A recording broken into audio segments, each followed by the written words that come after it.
everybody, welcome to Workforce Gaming. I'm Brad, here with Doug. Hey.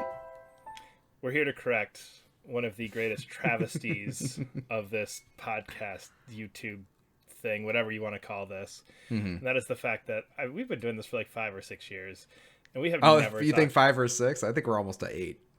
Damn. Yeah. Anyway, we've never talked about Final Fantasy X, which is, in my opinion, my all-time favorite game.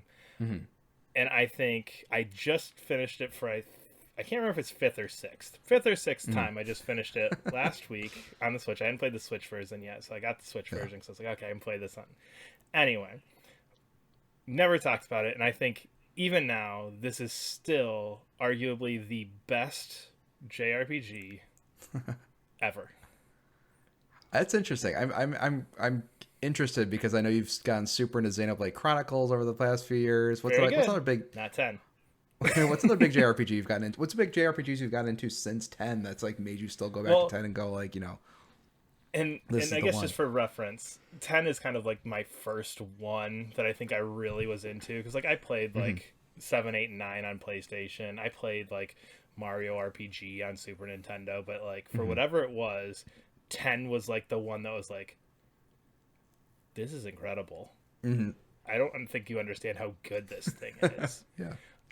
So I think that's part of it going in there, but like Xenoblade, you name it, Xenoblade Tales, I've been playing back through a lot of those lately. Like Final Fantasy X just blows them all out of the water. Like I think when we did our Xenoblade Chronicles 3 review a couple months ago, I was like, this is one of the best JRPGs. And I think even in that review, I made 2 or 3 references to how it compares to 10. Yeah. Because it's one of those things that in my mind is just, this is the benchmark for JRPGs. Like if you can take like these 10 things that it does really well and you can imitate 4 of them, you have an amazing game. But if you can hit all 10 like 10 does, I did not intend that, and I'm kind of irritated that I did it, but it's just so good. Just the story to start with, and again, I think when this came out, I'd never seen a video game with a story like this. And again, like I was 12, 13, so not like I had a ton of history, but just even today, just the way the story goes, the way it's such a huge world driven story where you're confronted with this like almost immortal threat of sin that's been happening for thousands of years, but it's also such a deeply personal character thing where you're completely focused on like, oh my god, what is Yuna doing? Like, how does my father play into this? All these other things. And it's just every moment hits so hard. There's not a dull moment in this. And again, even playing through for my 5th or 6th time, there are still like seat of the couch moments where it's like, all right, like this hits hard. Like when you find out, because like the first like 20 hours, you're kind of like in the dark about what's going on with Yuna. When that moment hits where you're like, oh shit, I've been encouraging you to do this entire time. That moment still feels so bad where your character's been so misled for so long, and he hits there and just like, oh, this is so bad, because of just like the bond that you've made with Yuna and how you feel like you're just doing nothing but helping her, and you're just like, I'm gonna help you do this, I'm gonna help you through this, we can do this, and afterwards we're gonna have a great time. I forgot how they set up. And like that's literally the entire setup is like, when you do this, the world will be great, and we can just go and there's so much. And again, light spoilers, I guess, is a little late to say, but it's so good. I remember the opening movie being really effective as well. I remember the opening movie really shocked me to my core as a kid. We're like, we're set in a Final Fantasy of the future, like the last few games, and then the apocalypse happens during the coolest cutscene ever made. So you're in Xanarkand and you're just going to play some blitzball, and just everything like just starts getting destroyed and wrecked, and you're not even sure what's happening. You're 2 seconds into this game, and it's something that, again, I think some other JRPGs have done where it's like, we're gonna set the tutorial in this ungodly, obscenely cool scene, and then pair it back from there. But just there is something so cool about that Xanarkand scene of like, I don't even know what the hell's going on, but this city's cool, and who's this Arin guy who's coming in his cool red jacket? Like, what's this about? Like, he just randomly shows up and is like, kill that thing, let's go. And you're like, huh? And it's just the opening of it is so good. And then you go and you're instantly in this giant ocean, Yeah. and you meet the Albed, and the Albed are speaking this different language. And again, I Forgot don't feel about like that. very often you initiate, like in the initial hour, you're doing all your interactions with people who don't speak the language of your character, and there's no communication for you to them. There's like, oh yeah, you're in a strange world, and you're like, Yeah. huh? And it does so many great things, and this is just the first hour, and it's incredible to me how many things it does. And again, this is all absent of the giant bigger picture story of the world when you get to Spira and you find out about Sin, and you find out about this weird culture that these people have of the Mhm. summoners and the trials, and how you need to go and do these things to preserve the world. And it's so unique, it's so cool, and I think it holds up so well just in the way that it tells its story. It's incredible.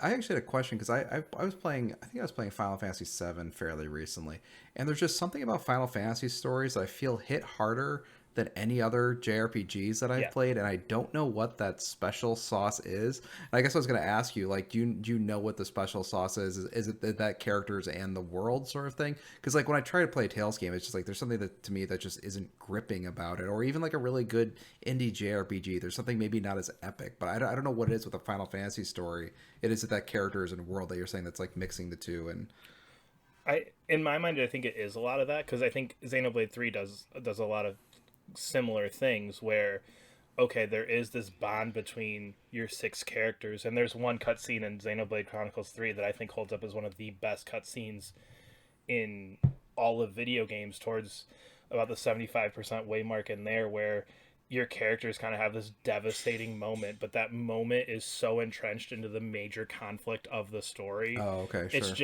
just this combination where, like, when you find out what's going to actually happen with Yuna, that hits your characters so hard, but it's Oh, also interesting. such a telling piece of the world. Like, Hmm. um, when you get into the stuff with Maester Seymour and how Yuna interacts with him and why Yuna chooses to do the things that she does with him, it hits hard, because on like your character's personal level, like, but why would you do this? But in sense of this bigger picture of the world, it makes more sense for why she's doing these things. So Hmm. I think there's some blend with that, because I think Tales games, a lot of them just don't have that feeling where there's kind of this blend. And the Tales games have great characters and Tales games have good stories, but I don't feel like there's this interweaving on this emotional level of a lot of those characters. A lot of them play more to archetypes where it's just like, I'm the other one and I'm the Yeah. strong one and all that kind of stuff. Tales of Arise goes away with that a little bit, and Tales of Arise I think is the strongest Tales game of the ones I've played. Hmm.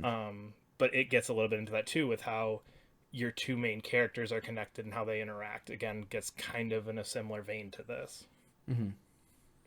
That's interesting. So it's like if like their characters' parties. That's really interesting. So like the world is impacting them and they're impacting the world. It's kind of like, instead of just being these kind of two separate parallels, like these characters exist in this world. It's like no, they're impacted by the things happening with this world and Yeah. also impacting the world. Yeah. So like you brought up Final Fantasy VII, like when the reactor blows up, Yeah. like yeah, your characters did that, Hmm. but they're like, yay, we accomplished our goal. Like that doesn't Yeah. have any like personal bearing on them other than like, yeah, we did it, we showed those guys. Whereas this, like, when you do things around Sin, it's immediately impactful to the characters because of the connections they have and the connections that those Hmm. bigger pieces have back to that world. Where it's like, again, just you brought up Final Fantasy VII earlier, and I think that's a good touch point that a lot of people know. When that reactor goes down, you're just like, okay, we accomplished. Okay, check that off. Goal number one complete. My party did it. Yay! Yeah. Da-da-da-da-da-da-da-da. And we move on to the next thing. And not to say that, like, again, once you get into Sephiroth and like you said, there are those moments in there where you're finding out different things, and those hit hard too. But I just, for whatever reason, for me, Final Fantasy X, I think the characters are great. Um, Aaron is just like the coolest, like badass So character cool. that's ever So cool. existed. Yeah. Um, and again, you even get into like more personal stuff with like Waka and Riku, and just Hmm. like Waka's hatred of all things all bad, and then finding out like, oh, you're like, after she's in the party for several hours, like, wait a minute, you're Albed. I didn't even know this. Like, I hate you. And she's like, Yeah. what? What the hell? What do you mean you hate me? Like, we have friends for like a month and a half, and now you're just like, no, fuck off. Like, I'm not. Yeah. And there's so many cool moments like that, and it's a game that has no down points. Like, there's no point in that game where you're like, okay, this is You just got to bear with the scene that takes place here. It's like 3 hours, but once you get past that, we're back in it. Like there's Yeah. none of that here. Everything moves at such a good pace. There's so much story to tell that it never slows down to that point where you're like, this is the boring part. We'll be fine. But yeah, it's so good. It's so good. So I mean, even when you get, not to get too gameplay specific, because the gameplay is very much your standard turn based. Like you're okay, like we just do our turn based stuff. But the bosses are great. There's tons of enemy variety. The way that like haste plays into this, like once you get haste, I think that's what took me a while. The first couple times I played it, like haste is king in this game. Like when you get haste, like game over. Like all of a sudden everything just starts to hit better, and you're like, okay, now we're moving. Like let's go. I remember the reason I really liked Final Fantasy X more than many of the other Final Fantasy games is it showed the turn order, and what you're talking about with the haste. It's that it's so satisfying when, like, I think even before you cast haste, it'll show the turn order like swapping around, and then just like, seeing okay, like bump all these guys up.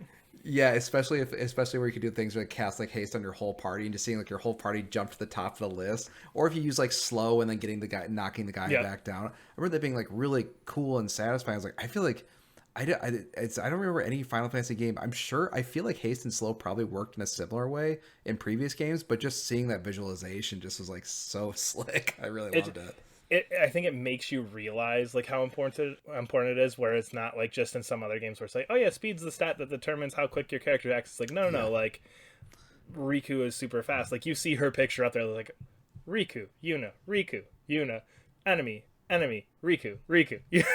Like you see your face up there like 8 times. You're like, oh, and then when you cast haste, it like doubles it. It's so good. Gameplay adjacent, the sphere grid is also the greatest character level up design that's ever existed and ever will exist. Just the freedom that you have to kind of develop characters in a way by everybody's on this grid. You each get your starting point. You can kind of move in any direction you want. You can skip things. You can add things.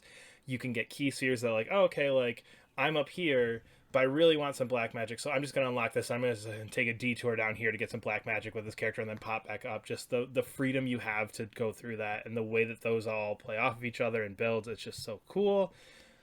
It makes me feel like I can really spec these characters out how I want to, even though it's very clearly an intended linear path that you're supposed to go down. It never feels like it, just because you have that, like you can pan out and just see this gigantic board of stuff.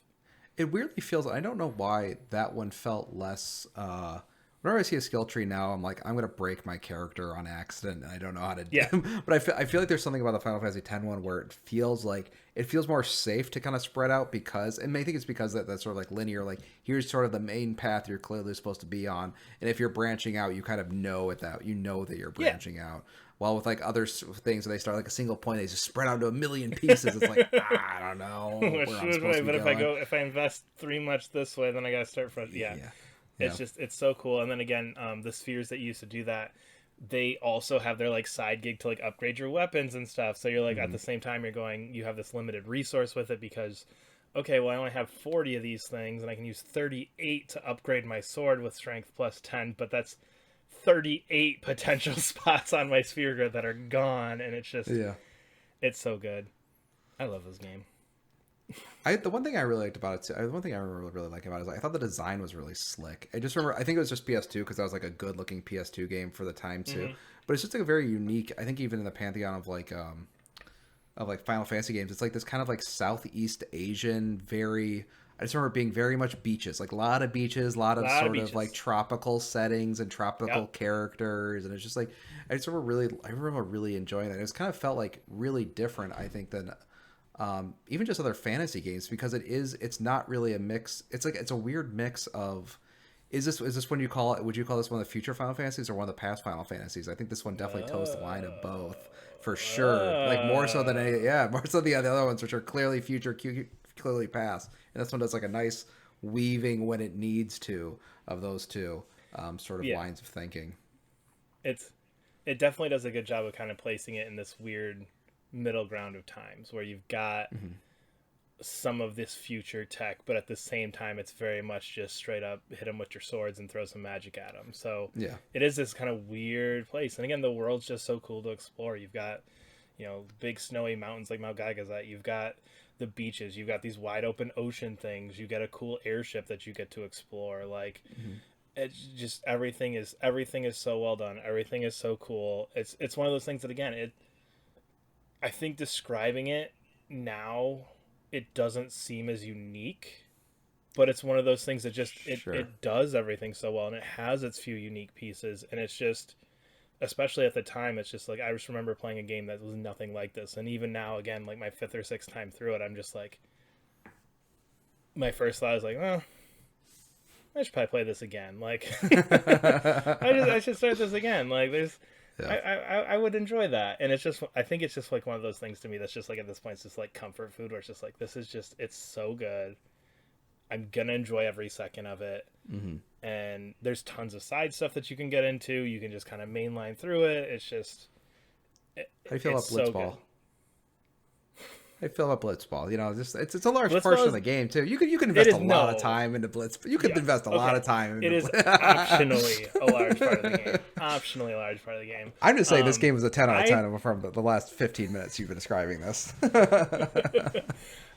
Blitzball is like the coolest idea, and I love the concept. Yeah, I 100% don't even bother with it. It's that's okay. I can just pull my phone up and just hit X a few times through this like the couple mandatory Blitzball scenes at this point. Like, okay, and locker room speech. Okay, cool. That was a good locker room speech. Okay, and finish this game up.